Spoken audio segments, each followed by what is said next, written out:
Já a seguir não perca o segundo trabalho de Hércules, um podcast com tocar-lhe para matar saudades da infância. Sérgio e Duarte.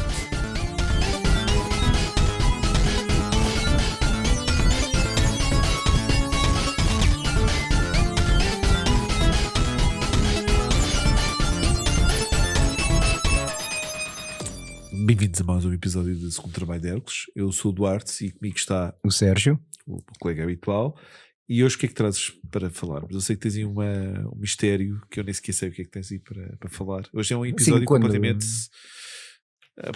estranho. Sim, certo? hoje é estranho, porque quando nós temos aquelas semanas mais duras em que não temos tempo para escolher temas à séria, arranjamos aqui uma desculpa para falar do Regresso ao Futuro outra vez. Exatamente. A gente vai sempre fazer desculpas para falar do Regresso ao Futuro.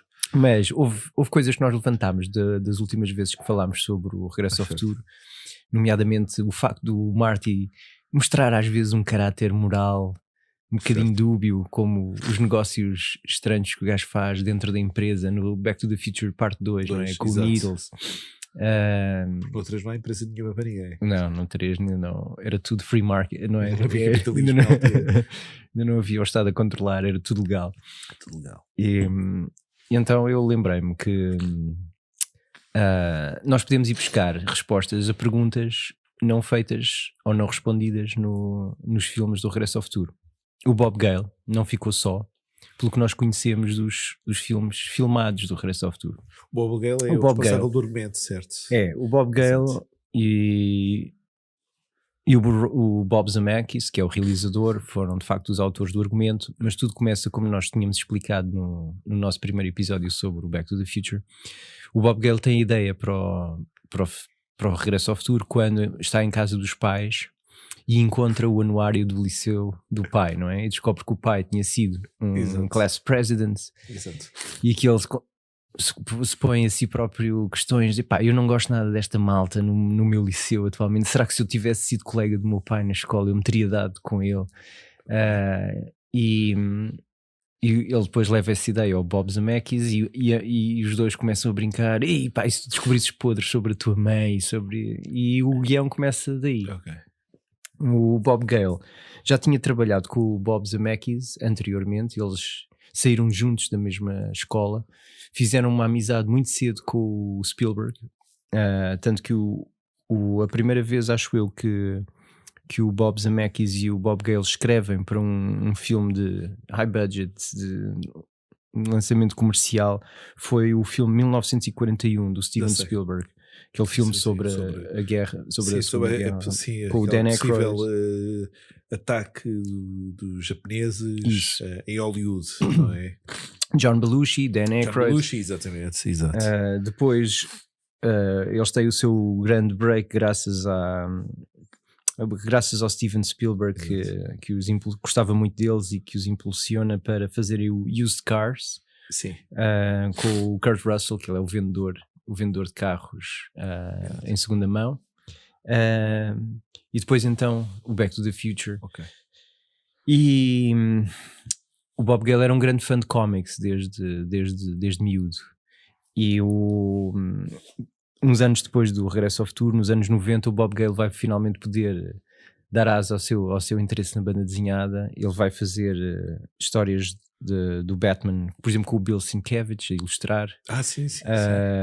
Ele escreve o Batman No Man's Land, isto tudo nos anos 90.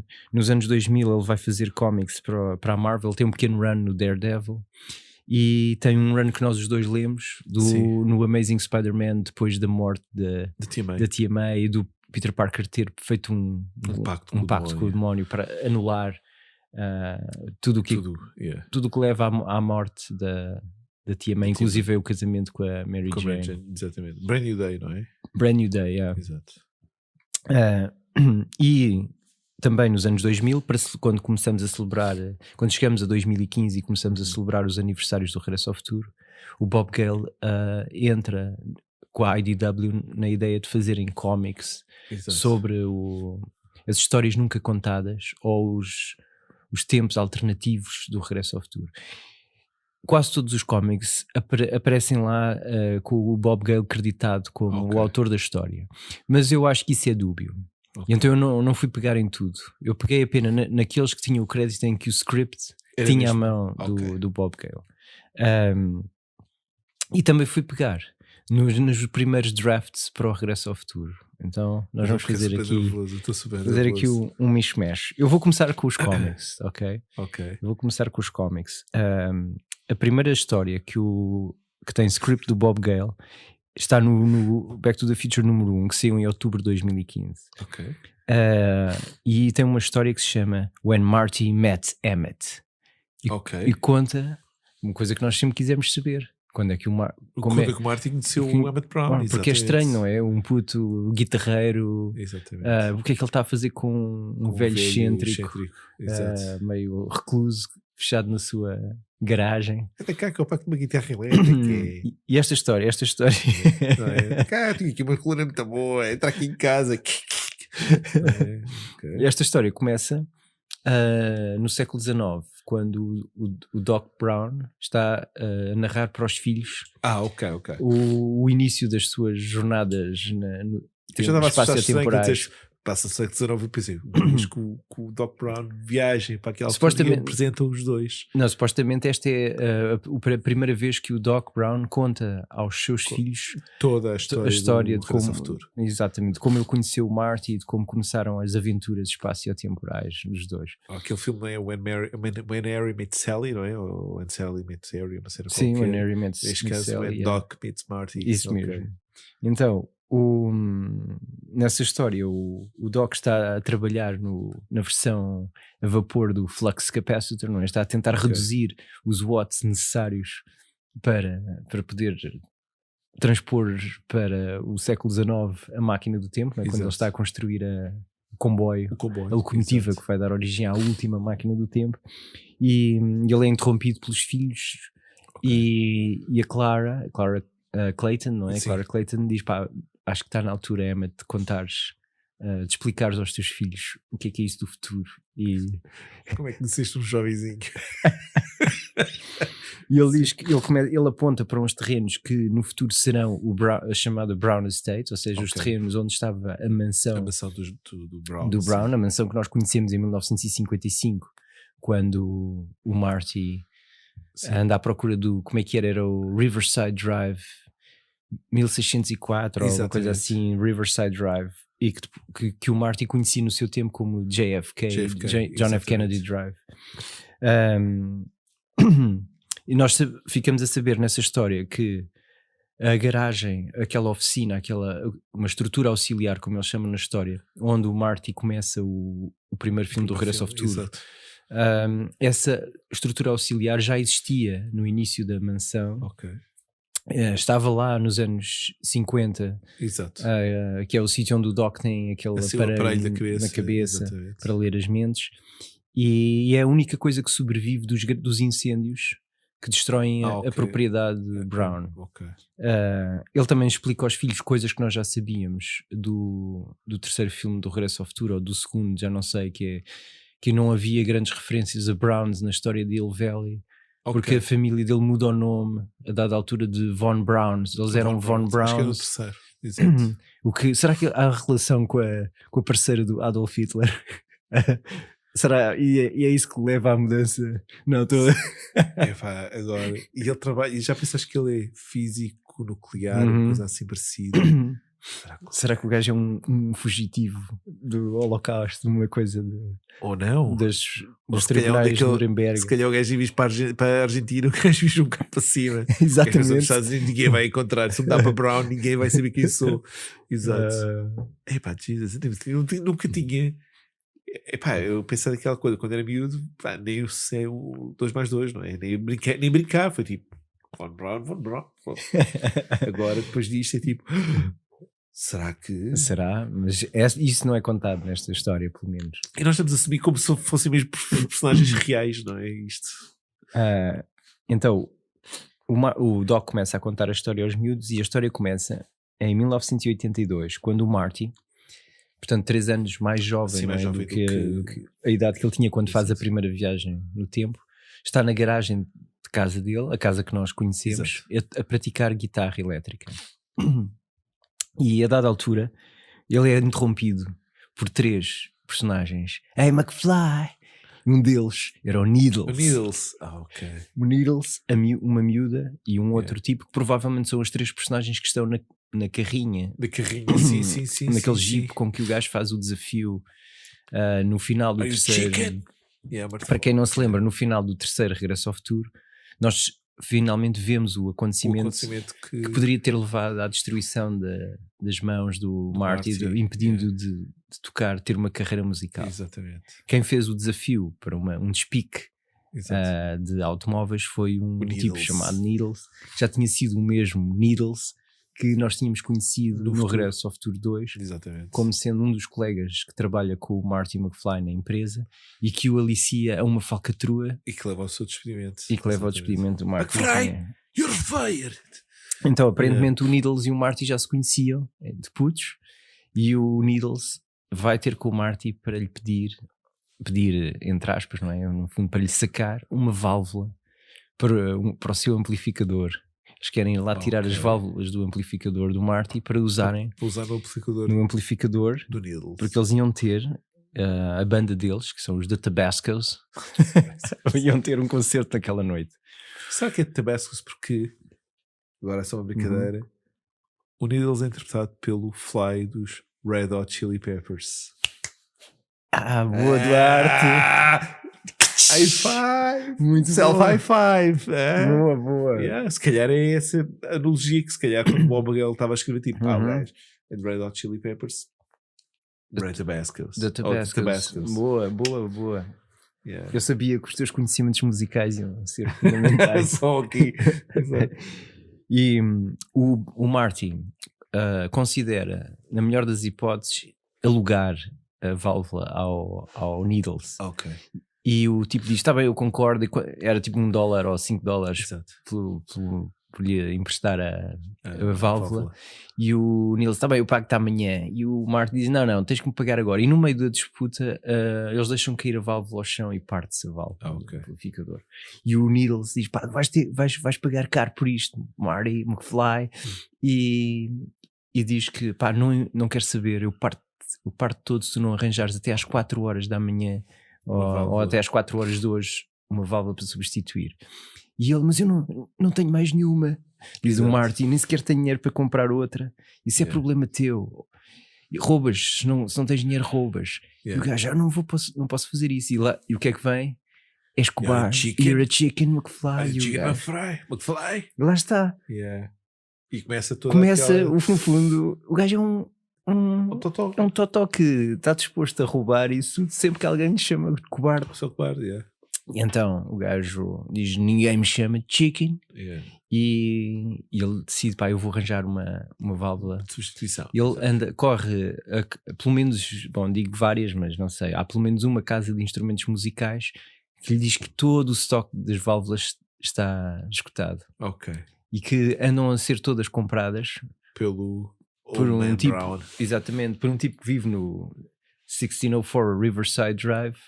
E que o Marty diz, mas isso é aquele velho louco, aquele cientista maluco que está a trabalhar num Death Ray. Havia rumores. Sim. Aquele louco do Emmett Brown. E até o gajo da loja de guitarras diz, pá, tu não te metas naquilo, aquilo deve ser perigoso ir para lá. Mas o gajo arrisca e vai até à morada do Doc e carrega no intercomunicador, no portão, e aquilo recebe uma mensagem pré-gravada a dizer... Não voltes a tocar, não estamos interessados em nada. E o gajo insiste novamente até que leva um choque do aparelho, do intercomunicador. E depois há uma mensagem que diz, em português, claramente tu não conseguiste antever este desfecho. Mas em inglês, essa mensagem é clearly you were not one to foresee that. One to foresee, diz o Marty. One to foresee. 1, 2, 4, C. E é isso que ele insere no teclado do intercomunicador e abre o portão da casa do Doc. E uma das coisas que nós vemos quando entramos na estrutura, naquela garagem, é uma placa a dizer no entry. Mas não é no de não entres, é no de KNOW. Conhece a entrada. Exato. E então quando o Marty está a tentar arranjar maneiras de entrar no portão, vê aquela placa, diz no entry, Yeah. conhece a entrada. Então ele decide arrancar aquela placa e descobre uma chave colada na parte de trás da placa. Ou seja, o Doc Brown era o primeiro escape room. ok. Ele lá consegue entrar na estrutura depois. Quando ele entra na garagem do Doc, é apanhado naquelas engrenagens loucas e que o Doc tem imensas armadilhas. Exato. Com pneus que batem numa vela, que queima um cordel, que não sei o quê, e ele fica embrenhado numa rede. E a maneira de se libertar é usando o skate. O Marty tinha ido para lá de skate e lança o skate contra uns controles mecânicos que libertam a rede. E neste momento o gajo é assaltado por um cão enorme, que é o Einstein. Ok. Que só o quer conhecer, e o Doc entra a dizer: parabéns, tu desvendaste o desafio, tu podes ser o meu próximo assistente. E ele diz que fez tudo aquilo porque estava à procura de um assistente que conseguisse finalmente entrar lá dentro. Ok. E ele pergunta: tu estás disposto a ser o meu assistente? E a dada altura eles lá conversam e ele percebe que ele não tinha nenhuma intenção de responder a nenhum desafio. Exato. E que ele só lá tinha entrado para roubar umas válvulas. O que deixa o Doc um bocadinho chocado, mas que ainda assim ele acha que o Marty é um gajo cheio de recursos. Não, isso é fantástico, porque a partir de agora já sabemos que o Marty estava na casa do Doc porque era o seu assistente. E tanto sendo o seu assistente, tem uma certa beleza na história. É pá, fantástico. E ele até tu não queres discutir dinheiro comigo, não queres discutir quanto é que tu queres receber, e o gajo: não importa quanto é que eu vá receber, só o facto de eu poder dizer à malta que eu trabalho para o Emmett Brown vai ser fixe o suficiente. E pronto. É fantástico. Agora percebo aquela cena do gajo estar a gravar, o gajo estar presente para a gravação, o Doc a explicar-lhe a questão do carro, porque o carro, porque é que tens que me trazer a câmera à noite? É porque ele era o assistente, ponto final. Sim. É pá, fantástico. Agora estou tipo, uau. É pá, uau. Fantástico. Depois, no número 4 desta série de BD, nós voltamos a ter um script da autoria do Bob Gale. E portanto eu voltei, este é canónico também. E então esta história é mais curtinha e chama-se Emmett Brown Visits the Future. E é acerca da primeira viagem que o Doc vai até ao futuro. Isso ou seja, mesmo. quando acaba o primeiro filme e para o segundo filme. Isso. Ok.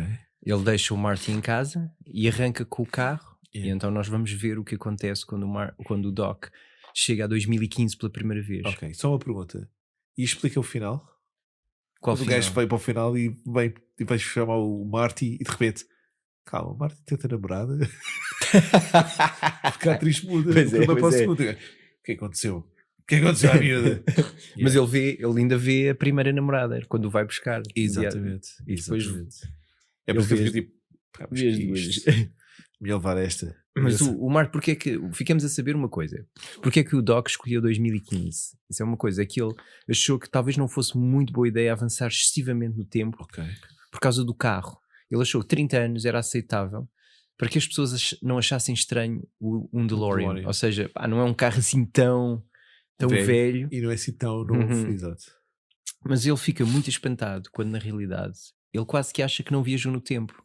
Porque quando ele vai a Hill Valley, começa a ver imensos carros dos anos 80 e dá-se conta que chegou a Hill Valley no dia em que havia uma espécie de 1980s Car Expo. Então há imensos carros dos anos 80 pela cidade, está a haver E ele infiltra-se bem. E ele vê pessoas vestidas, mascaradas de tartarugas ninja, com t-shirts do Reagan, por causa dessa festa dedicada aos anos 80. Então ele nem percebe. Daí é aquela questão de haver um bar dos anos 80 quando o Martin vai para o futuro. Exato. Ele nem percebe, ele nem, quase que, mas isto é o futuro, mas está tudo igual. E bom, ele recebe um prémio nesse festival, nesse Hill Valley's 1980s Car Expo. O carro por causa toda a gente adorou ver um DeLorean original. E então qual é o prémio? Ele ganha um desconto, 10% de desconto numa hover conversion. Daí o carro voar. E é nesse momento que ele se dá conta, ele olha para cima e percebe, há carros voadores, há carros flutuantes em 2015. E aparece o Mr. Fusion no meio disto tudo. E exatamente, ele fica a saber que uma conversão para o carro ia-lhe custar $36.000. Yeah. Nas suas viagens à busca de fazer a conversão e arranjar dinheiro, também percebe que o Mr. Fusion ia ser uma solução espetacular para Sim. o condensador de fluxo. Um reator nuclear. Reator nuclear, o gajo agora é a reciclagem de lixo. Mas isso também custa $8.200 comprar um Mr. Fusion, e ele precisa de fazer dinheiro. Primeiro ele começa por tentar vender velhas moedas de prata, silver dollars, que ele já tinha de herança familiar. Exato. Mas não consegue mais do que $6.300 pelas moedas de prata, o que não lhe vai dar para pagar a conversão. Exato. Ele vai passear naquela loja, aquele antiquário. Tem aquele almanac. Isso mesmo, que era o Blast from the Past. Exato. Ele passeia pela loja e vê objetos dos anos 80 que ele pensará que há alguma coisa em que eu pudesse fazer bastante dinheiro.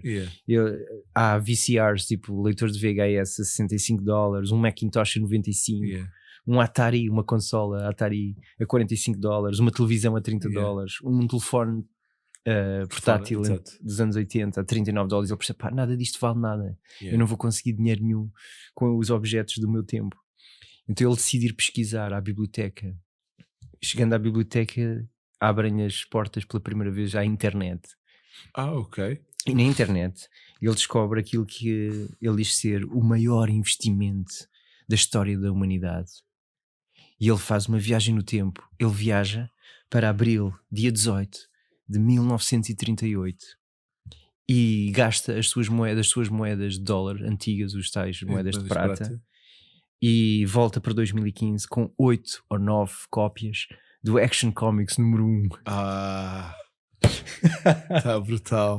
E então ele vende uma única dessas cópias por $2,5 milhões de dólares. E é com esse dinheiro do Action Comics número 1 em ótimo estado que ele consegue fazer a sua fortuna para fazer a conversão do carro. Pronto, agora nós ficámos a saber como é que ele converteu o carro e como é que... Eu estava assustado, pensei que tu ias dizer o gajo tinha a internet e ia ver o resultado dos jogos e tinha de fazer apostas. Enquanto ele era a primeira que diz isso, tu não podes fazer isso porque isso vai alterar. Mas isso também não é um bocadinho jogar com negócios? Claro, é verdade. Ele também está ali... Porque ele faz isso com o melhor. Ele está a manipular o mercado. Mas está a comprar. Mas é diferente. Ele está a comprar uma coisa que não tinha muito valor para depois vender no futuro, que ainda não aconteceu. Não é?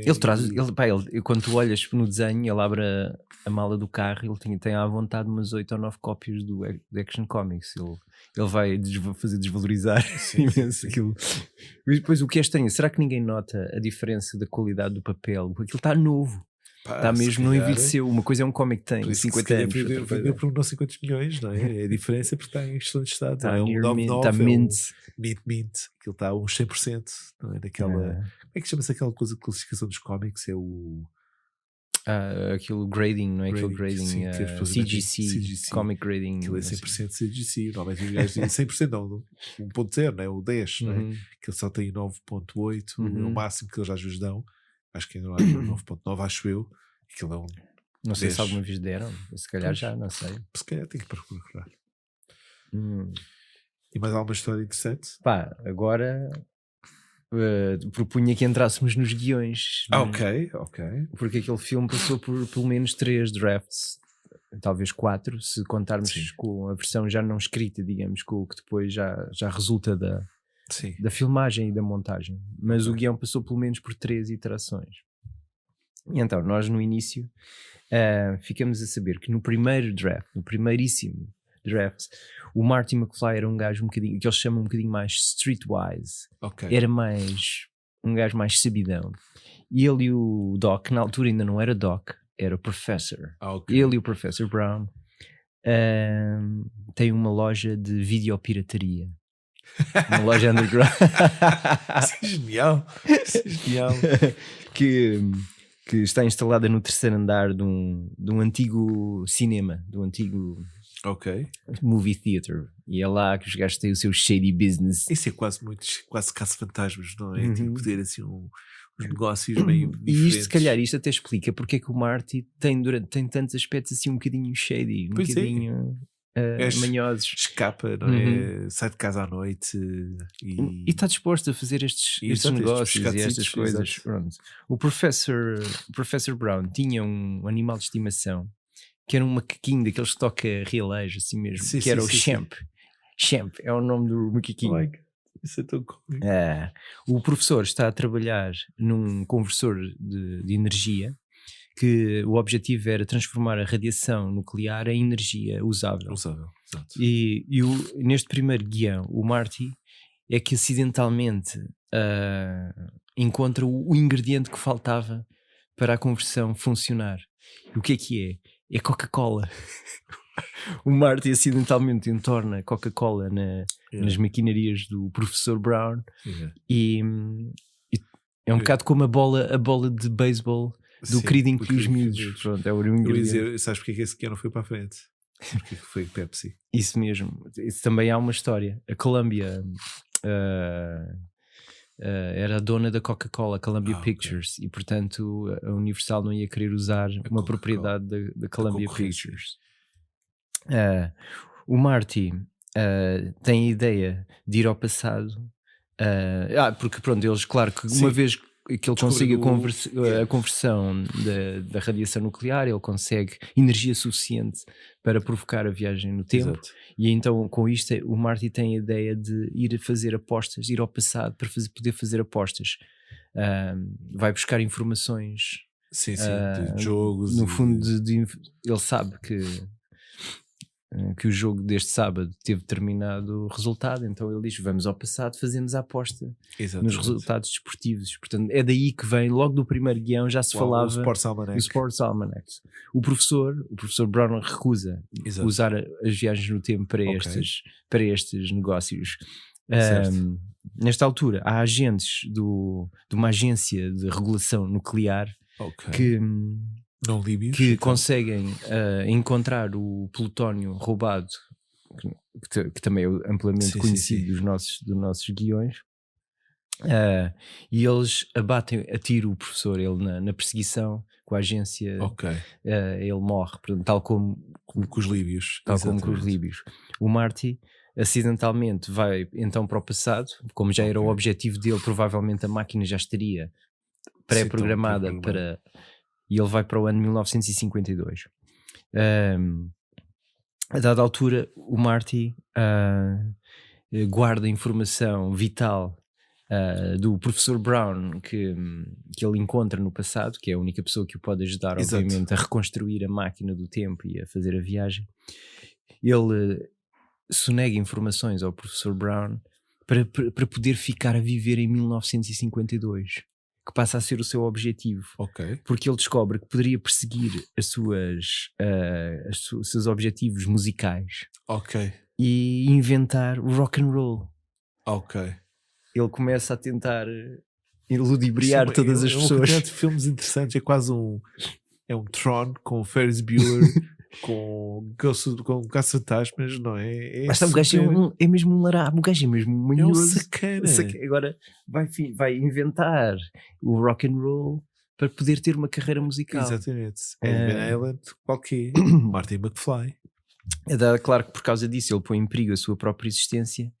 E percebe que vai afetar aqueles que ele ama, a sua família. Tal como no filme que nós conhecemos. No final, a dupla tenta recolher a energia de um teste atómico.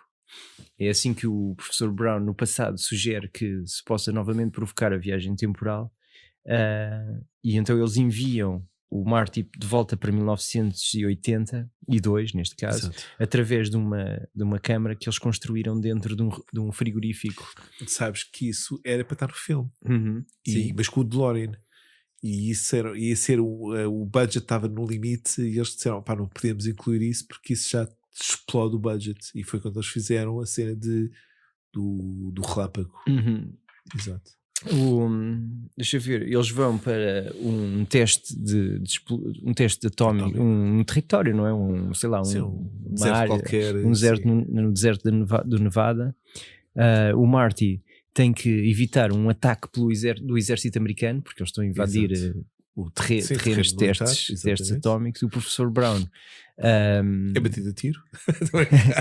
Mas aí já o professor Brown do futuro, aquele que supostamente foi abatido, teria sido abatido, não é? Exato. Ele evita, deve ter conseguido evitar, uma vez que ele sabia do que se ia passar. Encontra-se com o Marty no sítio onde ele sabia que ele ia chegar, em 1982, e pronto, é o que se sabe do guião. A história lá dentro é até bastante semelhante, ou seja, o que acontece diferente é que o George, o pai, o George McFly, se tornou um campeão de futebol de pesos médios, middleweight, boxing champion, por causa de ter dado o soco ao Biff. E o gajo torna-se um lutador depois daquela noite, aparentemente no primeiro guião. E que mais? As outras invenções do professor Brown tornaram-se válidas na sociedade, e por isso é que quando eles chegam ao novo futuro, ao novo 1982, o futuro está tal como foi previsto nas feiras mundiais, todos aqueles sonhos que o futuro ia ser espetacular, milagroso, e é tudo por causa das invenções da energia, de utilizar da energia nuclear que o Dr. Brown, que o professor Brown conseguiu. Quando eles chegam a 82 é tal e qual como nós achámos que o futuro ia ser. Exato, carros voadores, coisas assim do género, isso tudo. Isso é giro, essa história é super gira, mas eu acho que eu prefiro a original, porque é mais grounded, não é? Ou seja, quando acaba, apesar de haver aquela história toda de ele ter mudado, não é? Ele muda ligeiramente o futuro, não é? Porque ele, de repente, os pais eram remediados e de repente tem uma fortuna e ele já tem um carro e ganha com ter manipulado o passado, não é? Cá essa história toda da manipulação do passado. Agora, acho essa história super gira, mas acho que estragava um bocado toda esta. Ficava muito quase risky business com sci-fi, não é? E há aqui aspectos mais de filme quase B, não é? De filme de low budget. Eu acho que mesmo a cena do frigorífico da luta com o exército americano para invadir o campo de testes nucleares. Eu acho que também seria muito clichê. Eu acho que era aquele. Tu estavas a dizer isso e eu estava a ver isso quase um filme clichê de agora vem este tipo, quase um Indiana Jones, não é? Ou seja, no final o gajo tem que fazer uma bigger than life, tem que se pôr dentro do frigorífico para fazer um teste nuclear, não é? Eu acho que é um filme mais banal. Se nós fôssemos ver, ia ser um filme dos anos 80 da Canon. Seria quase daquele. Não é, por exemplo, eu não acho os filmes. Para mim, esse filme não é banal. Aquele com o Matthew Broderick com tipo War Games, ou aquele do macaco. Sim, o Project X. É giro o filme, é muito interessante, só que não te marca tanto como foi o Regresso ao Futuro naquela altura e como foi os Caça-Fantasmas, não é? E isso é super, super interessante. Obviamente que eles são obrigados a fazer uma segunda mexida, não é? Sim. E na segunda mexida, por exemplo, o Champ, o macaquinho, agora é um chimpanzé. Progrediu então. Evoluiu. E é ele que é responsável pelo entornar da Coca-Cola no conversor de energia. Já não é o Marty que provoca. É o macaco, a culpa do macaco. O Biff, por exemplo, o Biff Tannen é uma espécie de mau polícia, o polícia durão que anda atrás do Marty por causa das cópias dos filmes piratas. No passado, em 1952, nesta segunda versão, o Marty interrompe o jovem Biff de fazer avanços sobre uma mulher que está no carro e que ele salva, não é, de ser abusada pelo Biff, e ela é obviamente a Lorraine, a mãe do Marty, e é aí que ela se apaixona por ele. E estas são as duas únicas alterações conhecidas no segundo draft. Depois o terceiro e já praticamente o último guião escrito é quando o produtor, o Sid Sheinberg, que é o gajo que vai tomar conta do Regresso ao Futuro, que é o presidente dos estúdios da Universal. Eu não gosto de macacos, tem que ser um cão. Isso mesmo. ele põe estas regras, que é para já o personagem principal não pode ser um pirata. Pensar que o personagem principal não Não pode ser pode ser um um macaco. Não Não pode gosto ser disto. macaco, não gosto Detesto disso. esta ideia. Ok, mas não é um macaco, é um macaco, é. É ele que entorna a Ela que Coca-Cola. torna dentro o principal. Não, o personagem principal não pode ser um pirata, um videopirata. Sim, Depois não há Coca-Cola. tem que ser Pepsi. Por causa justamente da Columbia Pictures. Exatamente. Depois o termo professor tem que ir. Exato. E o animal de estimação tem que ser um cão. Estas regras ele põe. O professor ele achou que era muito formal. Era muito. Exato. E então Passou para Doc. eles passam para a ideia de ser Eu até Doc. prefiro mais Doc. Uhum. Hey, Prof. Não, Prof não. Dr. isso é- Brown. Doc Brown. Yeah, Doc Brown. Depois, já sem propriamente serem obrigações colocadas pelo Sid Sim. Sheinberg, mas o que acontece é que a máquina não devia. Eles acharam que não era boa ideia andarem a transportar uma cápsula que tinha que ser. Ok. Percebes? Tinha que ir na caixa de uma carrinha, sempre que se ia Exato. para algum lado, tinha que ser com uma cápsula. E era muito mais giro pôr a máquina do tempo num carro. Exato. Que é aí que entra o DeLorean. Outra mudança é que a cena daquela audição que o Marty faz na escola. Sim. Nós descobrimos que o Marty tem um enorme medo de palco e que ele não consegue mesmo Isso é fixe. executar nada, ele fica congelado. Isso é muito mais interessante até de ele nunca ter chegado a tocar e teve, se calhar até era engraçado essa situação que no segundo, não é? Ele depois no final está a fazer Sim. aquelas Aliás, Eddie Van Halen, não é? Que no primeiro eles gozam, na primeira parte Sim. eles tipo, isso é ruído, não é? Eu achava piada esse medo do palco. Acho conta-se era que nessa versão do guião é um bocadinho uma espécie de dança com o pai, não é? Durante todo o filme ele é o exemplo Exato. para o pai ganhar coragem para Exato. convidar a Lorraine para o baile, Exato. e durante o baile o pai vê que ele na realidade também é um totozinho. totó que está cheio de medo, e é olhar para o pai que ele cerra os dentes e diz: não, eu tenho que fazer isto porque senão os meus pais não se vão apaixonar, Exatamente. né? E então ele consegue. Epá, esse era mesmo muito mais giro, pá. Eu gostei muito mais dessa parte. Essa devia ter mantido, pá. Mas está giro. Essa está muito gira. Porque eu acho acho que aquela parte da audição no início até é um bocadinho, eu gosto, mas tipo, ok, está fixe, mas o que é que eu ganho aqui com Sim. isto? No final ele vai fazer exatamente a mesma proeza, mas aqui a diferença é que as pessoas vão fazer exatamente a mesma cara, vão ficar todos com ar de nojo, mas Chuck Berry, hey, Chuck. E era giro ele ter recebido algo do pai também, percebes? Não ser só, porque no filme que nós conhecíamos ele dá só. Tudo, O pai é sempre um totó que não consegue nada sozinho. E o pai deixa de ser totó por causa dele, não é? E aqui ele também Aqui deixa ele de também, ser, sim, graças ao pai, porque tem que fazer isso, tem que dar um passo. Sim. Eu gosto mais desse. Era uma ideia boa para manter. Giro, eu gosto dessa ideia. Yeah. Aqui também sabemos que o Marty é que é convidado pela Lorraine para ir ao baile, e o Marty recusa. O Doc tenta que ele refaça o erro, que ele que tinha era uma boa maneira de ele tentar juntar os pais, mas quando ele volta a falar com a Lorraine diz que já tinha aceito um convite do Biff e que já era tarde demais. Too late. E então o que é que o Marty faz? Tinha de arranjar maneira do Biff não ir ao baile. Então o Biff recebe uma visita do Marty vestido como Darth Vader, vindo do planeta Vulcan. Isso era super. Eu gosto da primeira versão. Sim. É verdade, eu gosto quando ele está com o pai, não é? E mete e vai falar com o pai para ser.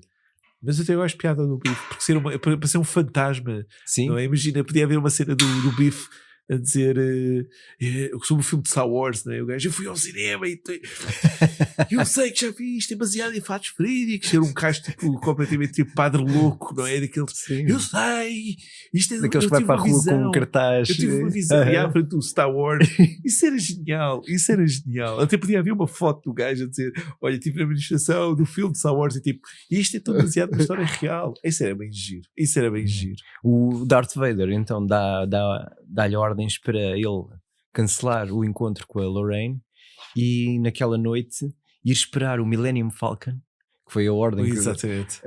fora da cidade, bastante longe, durante a noite. Epá, eu adoro essa ideia, adoro. Essa ideia era tão fixe, pá. Isso era tão fixe, pá. Esse é genial. Eu estou a imaginar ele sentadinho à espera do Millennium Falcon, não é? Epá, são boas ideias. E Esta última versão até era muito engraçado, gira. se calhar, como é essa parte, eu não sequer sabia essa parte, porque eu estava à espera do medo, do que outra coisa. Era no futuro, quando ele depois vai para o tempo, o gajo vê o Biff, e o Biff é um daqueles super totós do Star Wars, estás a ver? Tipo, super, sabes, com t-shirts e ao vestido de Han Solo, super, não é? Mudava de ser o mauzão para ser o totó como eles, estás a ver? Ou até podia ser um bocado como eram aqueles gajos do X-Files que acreditavam em teorias da conspiração. Também é isso, E exatamente. ele podia ser, não, eles estão a passar-nos informações através do Star Wars. E ainda por cima trabalham no mesmo pessoas a dizer o George Lucas, eu sei, George Lucas, sei que ele está a falar comigo via. Exato. Pá, isso era tão fixe, pá. Eu adoro essa ideia, eu acho essa ideia genial. É pá. É aquilo que nós já tivemos esta conversa várias vezes de há filmes que não devem ter remakes, nada do género. Eu confesso que o Regresso ao Futuro não devia ter um remake, mas eu não me importava nada de ver uma versão. Esta versão ou animada, uma cena qualquer, só para ilustrar, tipo, isto é o que se tirou de melhor de todas as histórias e como é que se fez o final, não é? E o que é que podia ter sido. Ainda mais hoje com a facilidade que há em modelar a voz para ficar parecida com. Nós podíamos ter a voz do Biff tal e qual, a ter esta conversa com o Darth Vader. Eu adorava ter estes pequenos certos, não é? E tipo, ter uma pequena animação do filme, como é que tinha sido o penúltimo script, não é? Ou seja, tens a noção de tudo o que é, mas esta pequena alteração do pai, dele ter medo do palco. Ou melhor, do Biff também do futuro. Pá, era tão fixe, pá. Era tão fixe. Eu ia adorar isso. Ia adorar mesmo. E até podia haver umas brincadeiras a dizer pá, já viste que eu podia ter sido tipo, podia ter escolhido várias profissões, podia ser cientista, podia ser tipo piratear vídeo com cassetes de vídeo, estás a ver? E podia ter um macaco. Isso era tão fixe, pá. Eu estou a adorar. Eu não sabia nada destes pormenores. Sabia apenas um que era quando eles fizeram o filme. Inicialmente o DeLorean ia ser ativado através de uma grande explosão nuclear e isso teve que ser cortado porque arrebentava com o budget e eles tiveram que pôr o relâmpago. Isso mesmo. E que temos que admitir que eu não sei como é que eles iriam solucionar nesse caso. Seria o bomba que é ao pé do carro, o carro acelerar e aquilo destruísse atrás e ele atingir os 80 aí, ou neste caso eu gosto da fase do relâmpago de ele clicar, não é? Ligar as duas, ter a árvore que parte, não é? Que tira o fecho, depois tu tens que apertar, ele tem que voltar a apertar e depois deslizar, não é? E agora uma pergunta: a árvore cai, o ramo cai, que é um ramo, é um raminho, e aquilo abre logo. Mas o peso do Doc era boa. Pois é, ainda por cima, é verdade, aguentou muito bem. Isto agora, se calhar, o gajo não tinha posto aquilo muito bem. Se calhar, sacana do Doc. Bolas. Doc ou Professor? Pá, eu adorei. Isto é muito giro, pá, isso é muito giro. E agora só nos falta mesmo falar do terceiro. Tu tens alguma história do terceiro dessas histórias ou achas que não há scripts novos? Não tenho, não tenho conhecimento de. Como, não sei se como o segundo filme e o terceiro foram filmados na mesma altura. A imagem do segundo a imagem do segundo, não, a imagem do primeiro, não é? Ou seja, já depois feito. Mas vou tentar investigar, ver se quando nós fizermos o episódio da terceira parte se consegue arranjar. Estou muito curioso, estou mesmo muito curioso. Histórias alternativas. Eu adorei essas histórias alternativas. Acho que são fantásticas e deliciosas. Pá, como eu tinha dito naqueles episódios sobre o Regresso ao Futuro, eu aproveito qualquer oportunidade para voltar a falar do. A gente pode falar em breve, porque nos falta o terceiro. Por isso, eu sei que tu também tinhas manifestado vontade de que nós um dia tocássemos nos colecionáveis que hoje em dia, felizmente ou infelizmente para as carteiras de alguns, são possíveis. Mas deixa a bola contigo se tu. A gente pode um dia falar sobre os colecionáveis também. Achas que era giro? Imagina os colecionáveis terem feito versões tipo do Professor. Como é que seria? Era engraçado. Agora estou a viajar na minha memória porque isto está na minha cabeça, porque isto estes acontecimentos paralelos, tudo altera até a abordagem que eu tenho do filme. E eu acho que o facto de nós sabermos que eles começaram como dois tipos com um negócio um bocadinho Paralelos. underground, Yeah. num velho cinema abandonado, isso tudo explica certos traços eu acho que explica um bocadinho a excentricidade do Doc, as camisas havaianas. Sim, explica quase tudo. O próprio Marty ser mais malandro nas coisas. Sim, não é? sim. Porque ele é um tipo pacífico, mas se alguém diz "Are you cowards?"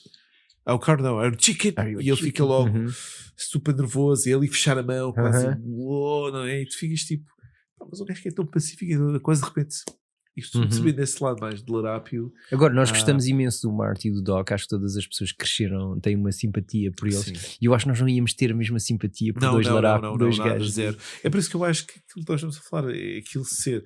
Acho que o filme que tivesse sido esse filme dos larápios, isso seria um filme como Project X ou War Games. É giro o filme, mas perde-se muito com sabes, haver um mal mesmo muito mau e tens ali Aquilo quase seria um filme quase tipo Kevin Smith, dos dois fechados num escritório a fazer gravações com imensos VCRs e a fazer cópias de cassetes.